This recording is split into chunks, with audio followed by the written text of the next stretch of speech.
Guys आज upload होने वाला है मेरा नया गाना हाई लुचकी। 7 बजे अपलोड होने वाला है, बस अभी 10 मिनट टाइम है। तो ये दीदी इधर में सोइए, ओए ओए उठ उठ, 5 मिनट में अपलोड होने वाला है। अरे देख तो ले पहले एक बार, फिर सोना 3 बार। गाइस मत सो रही है ये, संतोष को तो उठाना ही बेकार है। ये देखो 7 बजे अपलोड होने वाला है और अभी टाइम क्या हो रहा है 6:56, मतलब 3-4 मिनट में हो जाएगा अपलोड। 7 बज गया भाई, हो गया होगा अपलोड, अभी देखता हूँ।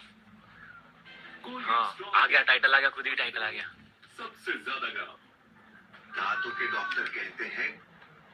मेरे मम्मी पापा तो सोए ही भाई, पता नहीं कब उठते, तो उठेंगे और फिर ऊपर आएंगे। चाची गाना देखना होगा तो आ जाए जल्दी। गाइस मेरी चाची लगा रही थी झाड़ू, आ रही है अभी गाना देखने के लिए। आ गया भाई गाना।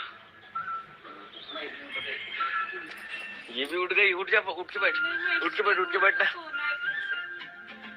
ये देखो मेरी एंट्री दिखा तू।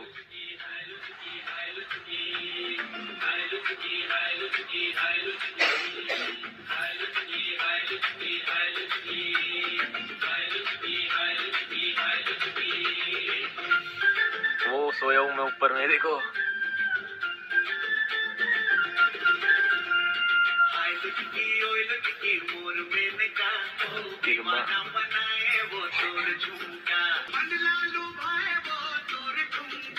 गाइस गाना अपलोड हो गया है, फटाफट से जाके देखो MS म्यूजिक चैनल पे, मस्त लग रहा है यार।